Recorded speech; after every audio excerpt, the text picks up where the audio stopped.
Welcome to Dr. Tom Talks, powered by BioDigital. Today, what is heart bypass surgery in 60 seconds or less? Heart bypass surgery, or coronary artery bypass graft surgery, or CABG for short, is a way to restore blood flow to an unhealthy heart. These are the coronary arteries right here. They supply blood to your heart so it can pump.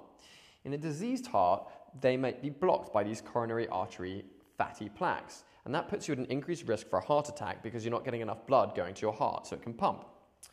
So what you'll need is a graft. There are two main areas. One is the saphenous vein in the leg, which can be taken and moved up to the heart, and the other one is the internal thoracic or internal mammary artery, which can be diverted to the heart. And here you'll see the actual saphenous vein graft, which comes from the aorta to the right coronary artery, and it bypasses that blockage right there.